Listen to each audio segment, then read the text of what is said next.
মুসলমান বন্ধু আমার, তারা এক নাম্বার দাবি জানিয়েছেন, সেটি হলো একজন পুরুষ একজন ছেলে সন্তান বাবার যত রকম সম্পত্তি পাবে, কন্যা সন্তানও তত রকম সম্পত্তি পাবে, সমান অধিকার।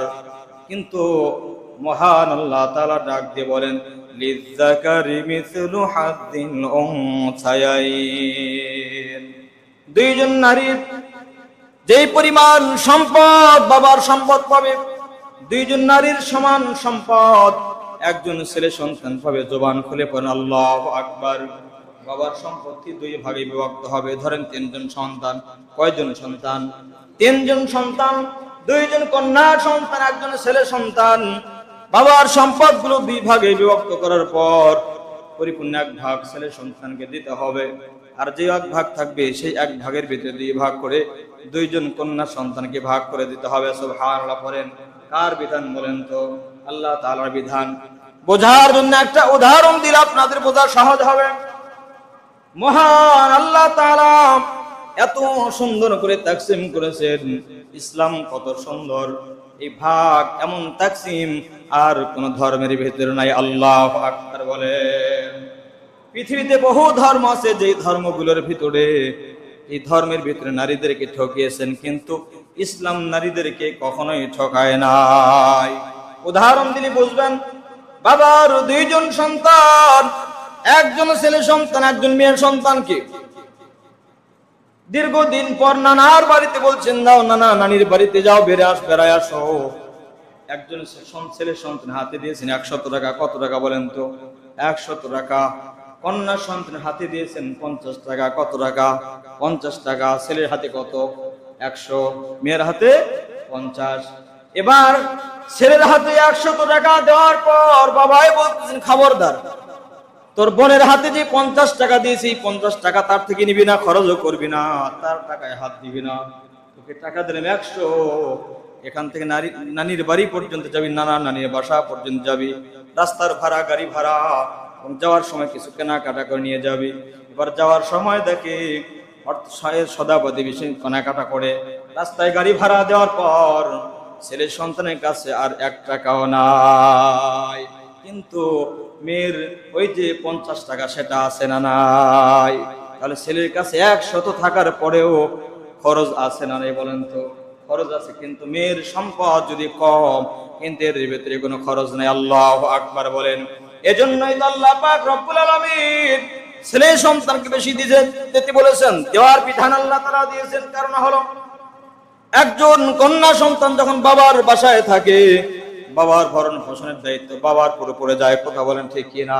আবার যখন বাবাই মারা যায়, ওই ঘরে যদি ওই সংসারে বড় ভাই থাকে, তার উপর তার দায়িত্ব পড়ে যায়। আবার বিবাহ হওয়ার পর ওই দায়িত্ব স্বামীর কাঁধে চলে যায়। কথা বলেন ঠিক কি না? তাহলে স্বামীর এবং বড় ভাই এবং বাবার, জোরে বলেন তো, দায়িত্ব আছে না নাই? কিন্তু আল্লাহ পাক রব্বুল আলামিন ইসলামের ভিতরে এত সুন্দর নিয়ম নীতি বিধান দিয়েছেন, নারীকে যদি সম্পদ অল্প দেওয়া হয়, অর্ধেক দেওয়া হয়, তারপরেও আল্লাহ পাক রব্বুল আলামিন নারীর সম্পদ যতটুকু দিয়েছেন, এই সম্পদের ভিতরে বরকত আছে না নাই? কথা বলেন, কথা বলেন। আল্লাহ তাআলা ডাক দিয়ে বলতেছেন, লিযযাকারি মিসলু হাদ্দিল উনসায়াইন। দুইজন নারীর সমান একজন ছেলে সন্তান সম্পদ পাবে। আল্লাহু আকবার বলেন। তাহলে তারা নারী সংস্কার কমিশন যারা দাবি করলো নারী পুরুষের সমান অধিকার, আসলে এদের উদ্দেশ্য হলো কোটি কয়েকটি নাস্তিক বাংলাদেশের নারীদেরকে অবাধে মেলামেশা এবং নারীদেরকে ঠকানোর জন্য, নারীদেরকে যৌন নির্যাতন হয়রানি করার জন্য রাস্তায় নেমে আসার জন্য আহ্বান করতেছে। এইদিকে তাদের উদ্দেশ্য। কিন্তু মুসলমানদের দেশ, কিয়ামত পর্যন্ত এটা কখনোই সম্ভব হবে না। কথা বলেন ঠিক কিনা? 1 নম্বর বিধান হলো সমান অধিকার ইসলাম দেয় নাই। আল্লাহু আকবার বলেন। সমান অধিকার কিন্তু ইসলাম দেয় নাই, কিন্তু এই সমস্ত নারী নাস্তিকরা বলতেছেন সমান অধিকার চাই। মহান আল্লাহ তাআলা ডাক দিয়ে বললেন, এটা কখনোই সম্ভব নয়। ছেলে সন্তানকে দ্বিগুণ সম্পদ, জোরে বলেন তো, দিয়েছেন কে? এটা হলো 1 নম্বর, সমান অধিকার তাহলে পাবে না। 2 নম্বর হলো, একজন পুরুষ যেমন করে চারটা পর্যন্ত বিবাহ করতে পারবে। কয়টা বিবাহ? চারটা পর্যন্ত বিবাহ শাদী করতে পারবে, কিন্তু নারীর জন্য তা বৈধ হবে না। কথা বলেন ঠিক কিনা? নারীর জন্য সেটা বৈধ নয়। মহান আল্লাহ তাআলা বলেন, ফানকিহু মা তাবা লাকুম মিনান নিসাই মাসনা ওয়া সুলাসা ওয়া রুবা' ফাইন খিফতুম আল্লা তা'দিলু ফাওয়াহিদাতান আও মা মালাকাত আইমানুকুম যালিকা আদনা আল্লা তাউলু। জবান খুলে পড়েন আল্লাহু আকবার। তারা 2 নাম্বার যে নারী নীতিমালা, 2 নাম্বার যে দাবি জানিয়েছে নারী সংস্কার কমিশন দ্বারা, সেটি হলো জন্ম মৃত্যু, বিবাহ, তালাকের তথ্য স্থানীয় সরকার প্রতিষ্ঠান ও কাজী অফিসের মধ্যে চাষের জন্য তথ্য বিনিময়ের ডিজিটাল এক্সপ্রেস ব্যবস্থা করা, যাতে কম বয়সী বিবাহ ও বহু বিবাহ রোধ করা যায়। তার মানে হলো যে বহু বিবাহ এক নম্বর বিবাহ, 2 নম্বর, 3 নম্বর, চারটা পর্যন্ত আল্লাহ পাক বিবাহের ব্যবস্থা করেছেন মুসলমানদের জন্য। একজন মুমিন মুসলমান কয়টা পর্যন্ত বিবাহ করতে পারে বলেন তো? 4টা শর্ত সাপেক্ষে। সেটি হলো সে যদি স্ত্রীদের মাঝে যদি ইনসাফ কায়েম করতে পারে, আদল ইনসাফ প্রতিষ্ঠিত করতে পারে, ভরণ পোষণের দায়িত্ব যদি সমানভাবে নিতে পারে, তাহলে কেবলমাত্র 4টা যোগ্যতার শর্তে যোগ্যতা যদি থাকে, তাহলে 4টা পর্যন্ত বিবাহ করতে পারে। আল্লাহ তাআলা বলেন, ফাইন খিফতুম আল্লা তা'দিলু ফাওয়াহিদাতান আও মা মালাকাত আইমানুকুম। মহান আল্লাহ তাআলা বলেন, ফানকিহু মা তাবা লাকুম, তোমরা বিবাহ শাদী করো, মিনান নিসা, নারীদেরকে, মাসনা 2টা, ওয়াসুলাসা 3টা, অরুবা 4টা পর্যন্ত বিবাহ শাদী করো। ফাইন খিফতুম আল্লা তা'দিলু, যদি এটা না হয়, ইনসাফ যদি করতে না পারো, তাহলে ফাওয়াহিদাতান, কয়টা বিবাহ করবে? জোরে বলেন। একটা। যদি ইনসাফ যদি প্রতিষ্ঠা করতে না পারে, বিবিদের মাঝে যদি ইনসাফ প্রতিষ্ঠা না করতে পারে, এক বিবিকে বেশি ভালোবাসে, একজনকে কম ভালোবাসে, একজনকে দেখতে পারে কম, একজনকে বেশি দেখতে পারে ভালোবাসে, এমন যদি না হয়, তাহলে 4টা পর্যন্ত বিবাহের বলেন তো বিধান দিয়েছেন কে? কিন্তু যদি ইনসাফ না করতে পারে, তাহলে একটা নিয়েই সন্তুষ্ট থাকতে হবে। কার বিধান? ফাওয়াহিদাতান, তাহলে একটাই বিবাহ করবে। তারা বলছে বহু বিবাহ যেটা 1টা, 2টা, 3টা, 4টা পর্যন্ত বিবাহের যে বিধান আল্লাহ তাআলা দিয়েছেন, এটা বাতিল করতে হবে। নাউজুবিল্লাহ পড়েন। কোরআনের বিধান কিয়ামত পর্যন্ত বাতিল করা কখনোই সম্ভব হবে না। কোরআনের বিধান বাতিল করা যায়? বিধান দিয়েছেন কে? আওয়াজ করে বলেন, আল্লাহ তাআলা। তাহলে 4টা পর্যন্ত আল্লাহ তাআলা বিবাহের জন্য বিধান দিয়েছেন যদি ইনসাফ করা যায়। কিন্তু নারী সংস্কার কমিশন যারা এই দাবিগুলো জানিয়েছে, নারী কমিশন 2 নাম্বার জানিয়েছেন, পুরুষেরা 1টার উপর 2টা, 3টা, 4টা বিবাহ করতে পারবে না, কিন্তু ইনসাফ যদি করতে পারে 4টা পর্যন্ত বিবাহের বিধান আল্লাহ তাআলা দিয়েছেন। 4টা পর্যন্ত বিবাহ হালাল করেছেন। 3 নাম্বার যে বিষয়, 2 নাম্বার বিষয়, সেটি হলো বিবাহের ব্যাপারে হাদিসের ভিতরে বিশ্বনবী রাহমাতুল আলামিন বলেন, عن ابن مسعود رضي الله تعالى عنه قال قال رسول الله صلى الله عليه وسلم يا معشر الشباب من استطاع فليتزوج فإنه أغض للبصر وأحسن للفرج। জবান খুলে পড়েন আল্লাহু আকবার। তারা বলতেছেন, এই যে নারী অল্প বয়সী বিবাহ শাদী দেয় আছে না নাই, তাদের উদ্দেশ্য হলো জিনা করুক, ব্যভিচার করুক, ধর্ষণ হোক, যা হয় হোক, কিন্তু অল্প বয়সে বিবাহ করা যাবে না। নাউজুবিল্লাহ পড়েন। কিন্তু আমার নবী বিশ্ব নবী রাহমাতুল লিল আলামিন ডাক দিবেন, ইয়া মাশারাস শাবাব, হে যুবক সম্প্রদায়, মান ইসতাতা ফালইয়াতাজাওয়াজ, তোমরা যদি সক্ষম হও, উপযুক্ত হয়ে যাও, ফালইয়াতাজাওয়াজ, তাহলে বিবাহ শাদী করো। ফাইন্নাহু আগাদ্দু লিল বাসরি ওয়া আহসানু লিল ফারজি, কারণ বিবাহ করার মাধ্যমে আল্লাহ তাআলার বান্দারা তাদের চক্ষুকে হেফাজত করতে পারে। আল্লাহু আকবার বলেন। চোখের গুনাহ থেকে হেফাজত থাকতে পারে। ওয়া আহসানু লিল ফারজি, এবং চক্ষুকে হেফাজত করা যায়, অঙ্গ প্রত্যঙ্গকে হেফাজত করা যায় কি যায় না?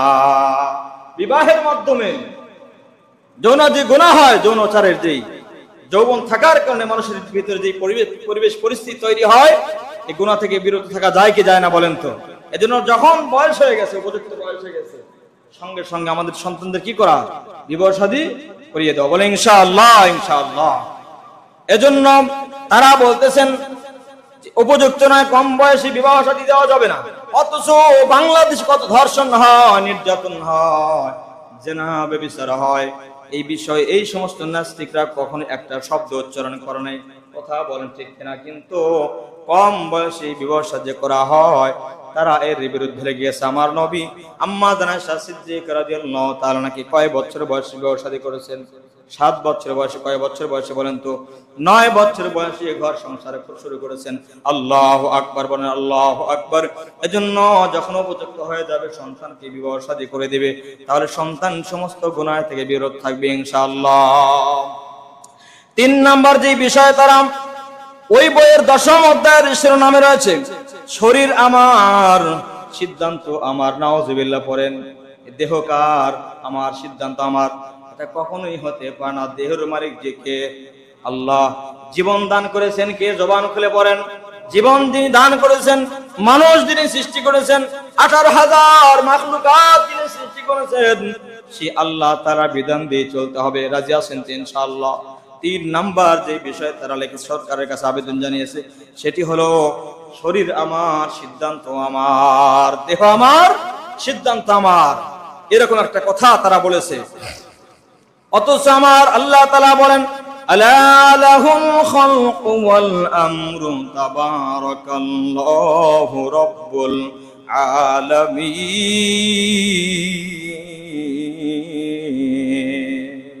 আল্লাহু আকবার, আল্লাহু আকবার। তাহলে সৃষ্টি করেছেন কে? আমাদেরকে আল্লাহ তাআলা। সতর্ক হও, সৃষ্টি ও আদেশ একমাত্র কার জন্য? আল্লাহ। এটা আল্লাহ তাআলা, যেহেতু আল্লাহ তাআলা সৃষ্টি করেছেন, সুতরাং বিধান চলবে কার? আল্লাহ। এই জমিনে হুকুম চলবে কার? আওয়াজ করে বলেন, আল্লাহ তাআলার বিধান চলবে, আল্লাহ তাআলার হুকুম দিয়ে চলতে হবে আমাকে আপনাকে। মহান আল্লাহ তাআলা ডাক দিয়ে বলেন, ইনিল হুকমু ইল্লা লিল্লাহ। একমাত্রই বিধান আর হুকুম চলবে কার? আল্লাহ তাআলা। তাহলে যারা বলল যে দেহ আমার, সিদ্ধান্ত আমার, এটা কি কোরআন হাদিস বিরোধী কিনা বলেন তো? সরাসরি কোরআনের সাথে সাংঘর্ষিক এই কথা। এমন কথা বলা যায় না। এটা পৃথিবীর কোন মুসলমান এটা মানবে না, কখনোই মানবে না ইনশাআল্লাহ। 95% মুসলমানের দেশ বাংলাদেশ। এই বাংলাদেশে গুটি কয়েকটি নাস্তিক মুরতাদ তারা এই দাবিগুলো জানিয়েছে, যেটা সরাসরি কোরআনের সাথে সাংঘর্ষিক। মহান আল্লাহ তাআলা বলেন, ওয়ামান লাম ইয়াহকুম বিমা আনজালাল্লাহু ফাউলাইকা হুমুল কাফিরুন।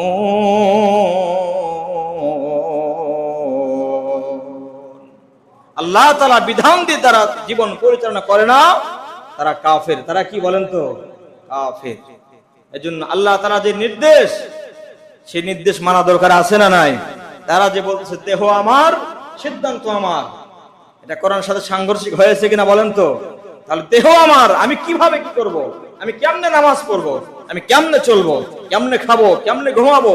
কেমনে হজ করব? কেমনে যাকাত দিব? এই বিধানগুলো কোরআনে আছে না নাই? কোরআনে আছে না নাই? মন গড়া ভাবে চলার নাম ইসলাম। ইসলাম চলবে কোরআন এবং হাদিস দিয়া। কি দিয়ে বলেন তো? কোরআন হাদিস দিয়ে চলতে হবে ইসলাম।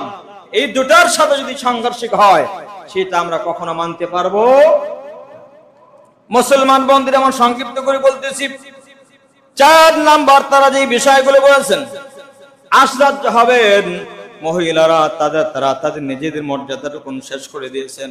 4 নাম্বার 10ম অধ্যায়ের ভিতরে তারা 10ম অধ্যায়ের ভিতরে, সেই বইটির 10ম অধ্যায়ের ভিতরে তারা এরকম ভাবে প্রধান উপদেষ্টা বরাবর সেই জায়গা লিখেছেন, সেটি হলো এই নারীদের হায়েজ হয় কি হয় না, মেন্স হয়, ঋতুস্রাব যেটা হয়, ওই সময় যে নিম্নতর সময় হলো 3 দিন, ঊর্ধ্বতম সময় হলো 10 দিন। কথা বলেন ঠিক কিনা? এই সময় যে সহবাস, স্বামী স্ত্রী মেলামেশা থেকে বিরত থাকতে বলেছেন কে বলেন তো? মহান আল্লাহ তাআলা ডাক দিয়ে বলেন, ইয়াসআলুনাকা আনিল মাঈদ قل هو أذى فاعتزلوا النساء في المحيض ولا تقربوهن حتى يطهرن فإذا تطهرن فأتوهن من حيث أمركم الله إن الله يحب التوابين ويحب المتطهرين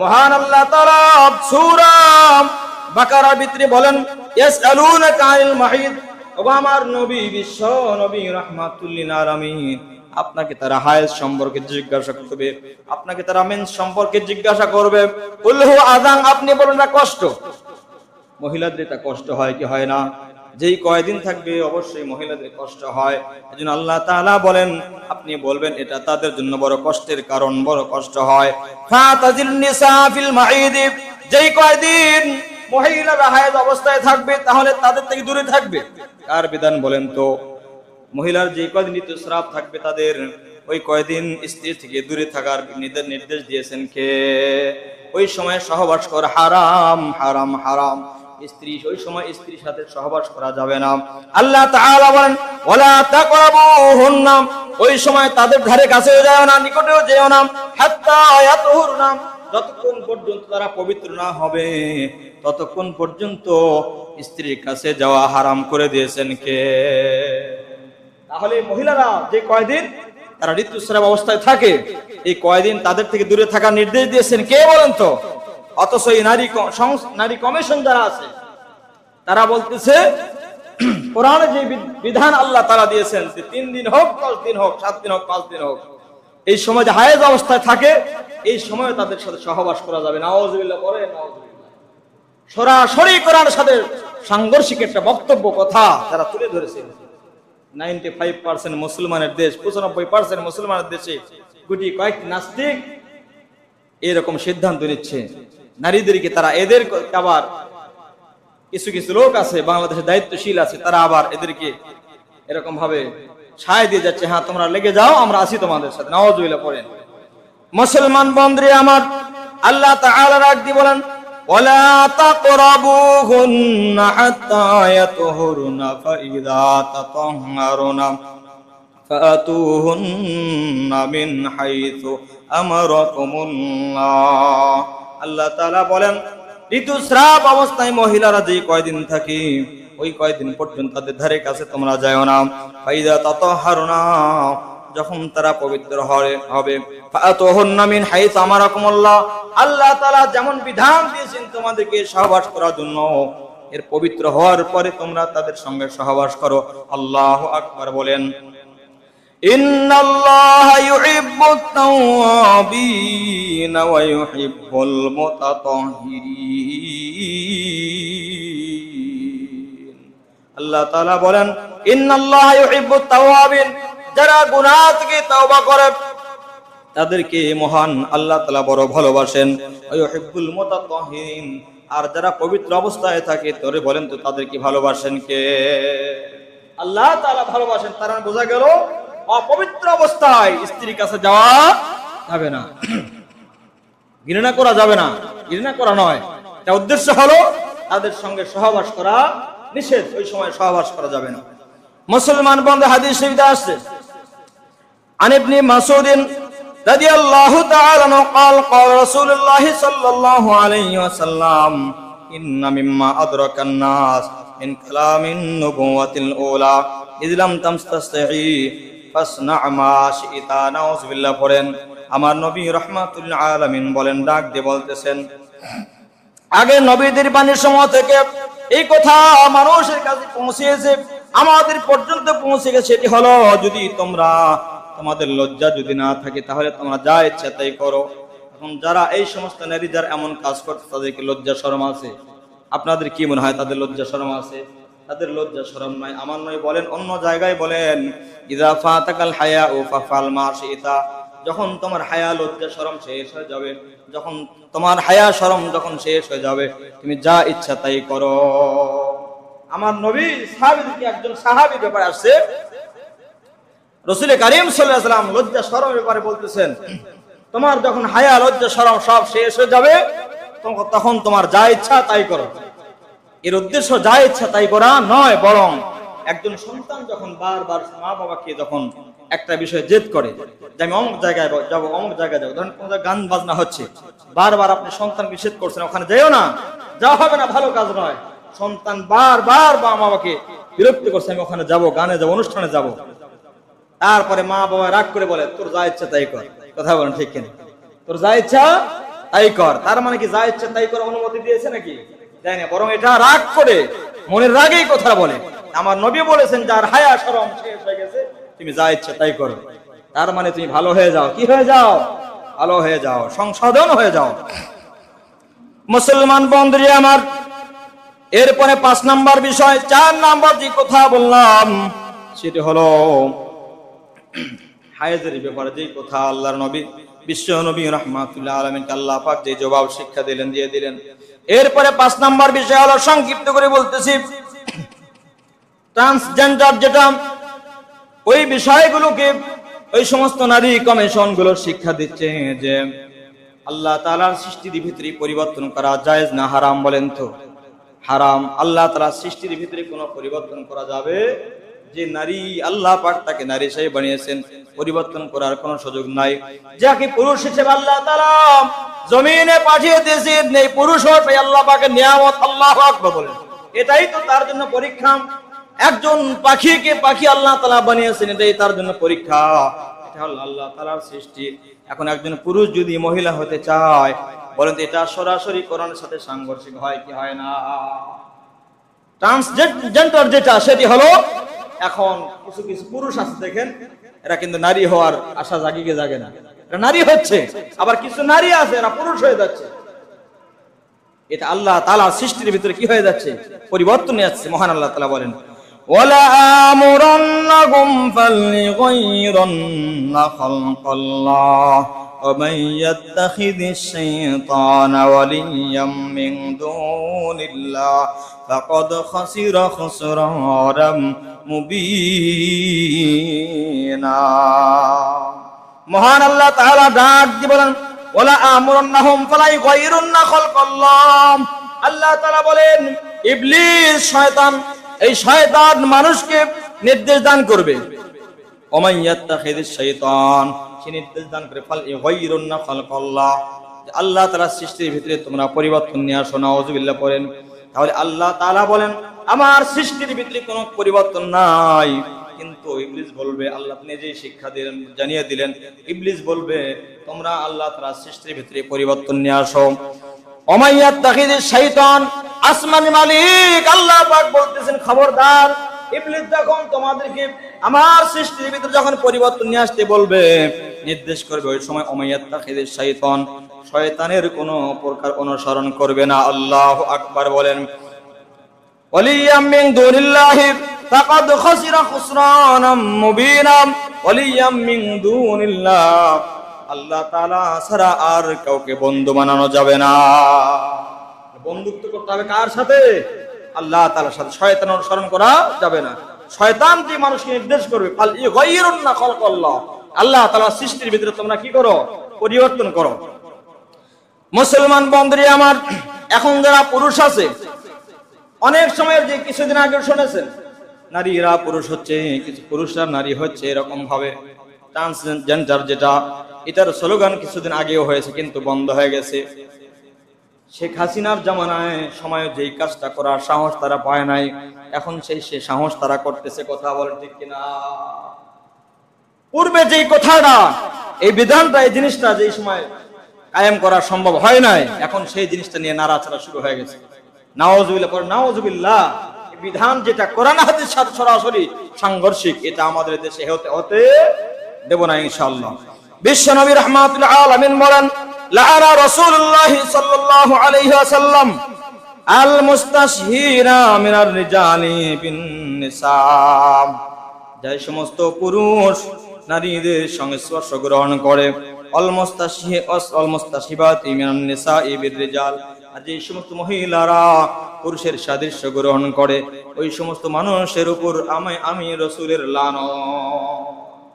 আল্লাহ রাসূল তাদের উপর লানত করেছেন যারা মহিলা হতে চায়, যে সমস্ত পুরুষ, আর যে সমস্ত মহিলারা পুরুষ হতে চায়, আল্লাহ তাআলা তাদেরকে, আল্লাহ রাসূল কি করেছেন?